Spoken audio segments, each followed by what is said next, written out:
Welcome back. Our next guest is a stage 3 breast cancer survivor turned advocate. She is on a mission to empower others after a breast cancer diagnosis. In her new book, Make Room for Healing, 40 Tips from a Breast Cancer Survivor, Travis Brady shares all the information she wished she had when she was first diagnosed, and she's here to share some of that with us. Welcome to Great Day. Thank you so much. I know when you receive a diagnosis, and not just breast cancer, but any kind of major it's overwhelming, right? Yes. So when did you first learn about your diagnosis? How did you find it? Well, I was actually playing with my daughter, who was 3 at the time. She was tickling me and I was tickling her on the bed, and she accidentally kicked me right here, and I was like, that really hurts. What is that? And I felt a lump. Oh, no. I thought it was a lymph node, and it took me a while to see the doctor. And then, of course, after the biopsy, they said, no, you have breast cancer.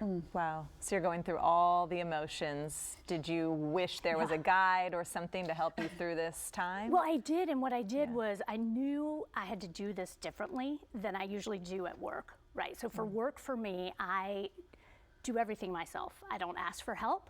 I put my head down and I get it done. And I thought, you know what, this time I'm gonna do it differently. And I asked for help. I reached out to girlfriends, friends, and that's what the book is all about, all the help I got. And that's a hard thing, especially for women to do, and especially when you're going through something so severe. So what helped you during the journey? What helped you through all this? Well, the number one thing that helped me was getting a second opinion. Okay. So it was very important in my care that I chose, because I saw 2 leading cancer experts, you know, one at Duke, one at UNC Comprehensive Cancer Center, and they had different treatment protocols for me. And so I had to decide which one was the one that I wanted to do. And I chose the most aggressive. And hopefully, you know, that's one of the reasons I'm still here after 8 years. Right. Yeah, so they're like tough choices. Yes. How do you decide what's the right path?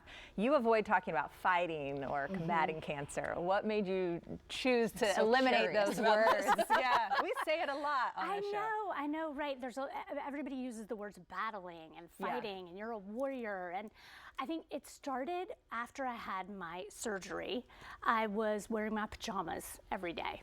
And my daughter, who I had mentioned was very young at the time, came up and said, "Are you sick?" And it made me take a step back, and I thought, well, no, I don't feel sick.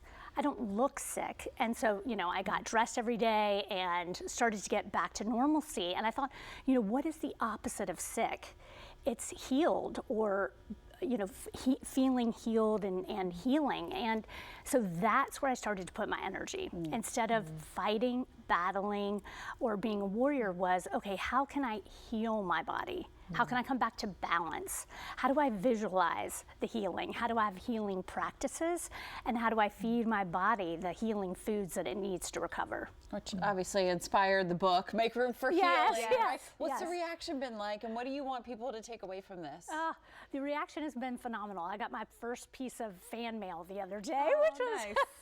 which was really sweet. And I think the number one thing here is it's about self-care. You know, the whole book, the biggest theme is about advocating for yourself when you're going through a hard time or a medical decision that you have to make, as well as caring for yourself, putting yourself first before you take care of others. I love that it's not, I mean, it's from Breast Cancer Survivor, but it's something that all of us need to remember, healthy tips, self-care tips that we can all, Easy to anybody read, can take. too. Yes, That's and what I- that's been part of the feedback, is that this is not just for a breast cancer person. This is for anybody going through a hard time. Yeah. Yeah. Well, Thank you for sharing. writing it. Yeah, and thanks sharing for with us having today. me. Travis's book, Make Room for Healing, 40 Tips from a Breast Cancer Survivor, is available at Amazon and all major book retailers. You can learn more at travisbrady.com.